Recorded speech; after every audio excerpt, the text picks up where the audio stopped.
Hello everyone, this is Amir from Audio Science Review. Welcome to another episode of Inside Your High Resolution Music. This is by request again to look at the free samples that the Linn Records provides for free. So feel free to go to this URL and download and play with the same files. There are 3 tracks here. I've downloaded the highest quality available, which is 192 kilohertz 24-bit samples. I have brought those into Adobe Audition, and I'm going to go ahead and play these for you one at a time, and let's see what we discover. So, oops, let me get this to be at the beginning. So there we go. Pausing this, it's a piano piece. We immediately see usual problems.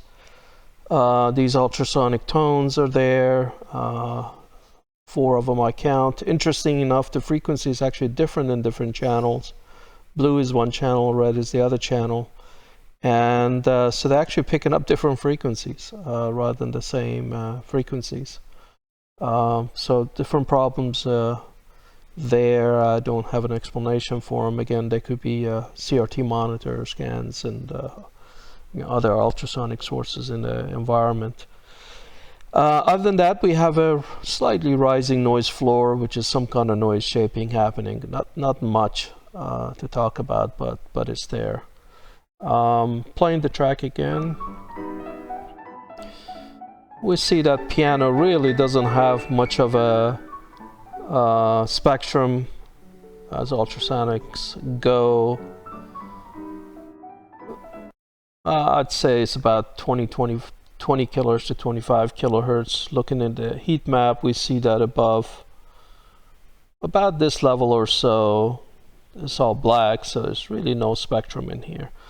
So this could have been sampled at 88 kilohertz without any problems, and at 88 kilohertz we would have cut off at 44 kilohertz here, not have any of this rising noise floor or these peaks. So same story as other music that we've examined. Disappointing that these are there. Fortunately, the levels are not so extreme, but the frequencies are quite high. So let's move on to the second track they provided. Again, let me pull this to the beginning and let's play that. Immediately we see the issues rising out of the noise floor. This is an organ piece. I can't see any reason for this to be there, this and the other peaks. Let it continue to play.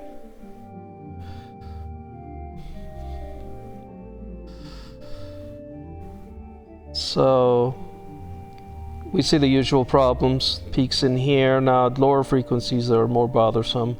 So this is 26 kilohertz. This peak is there, this one's there. Notice it's just in one channel again, not in the other channel. Likewise, we have one channel here picking up some garbage here and not in the other one. Moving this to the end, let's see what happens when there's silence. Oops. So again, even during silence, we have all these peaks. It's just disappointing how common this problem is. Clearly, there's just no attention paid to cleaning up ultrasonic.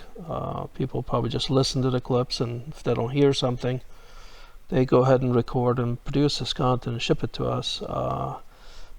More hygiene is definitely necessary. Let's go to the third clip and see what's going on there.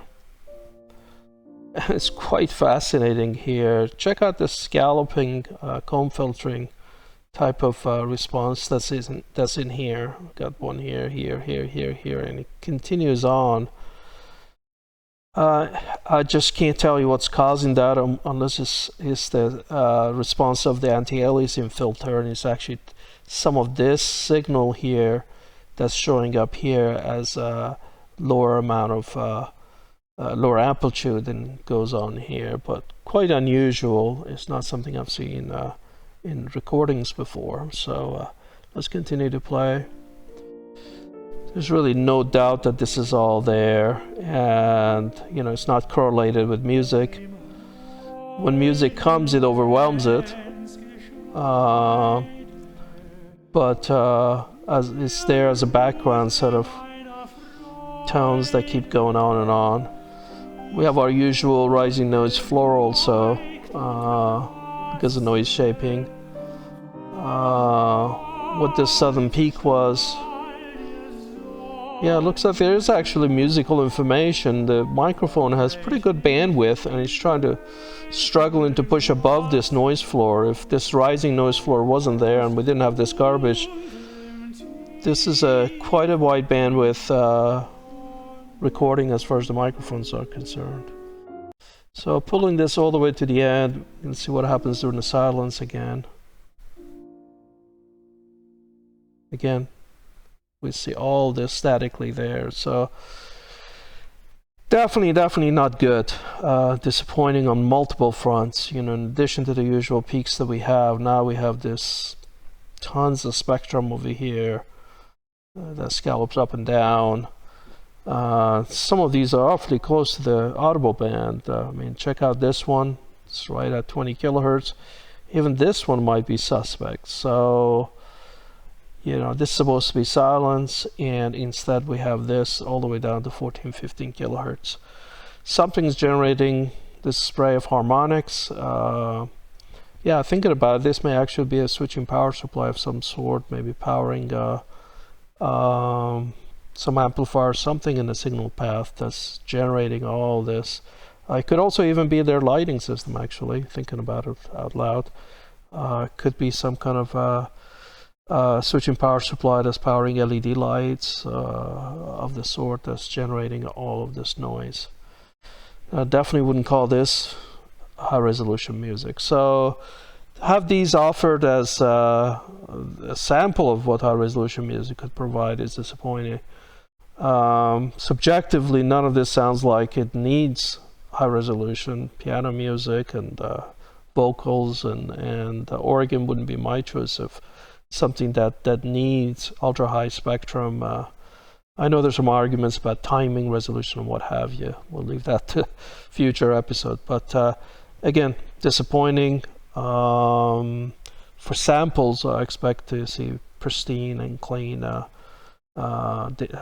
musical samples provided to us, not stuff that looks like this. So that's it. Again, this is Amir from audiosciencereview.com. Talk to you later in a future video. Bye-bye.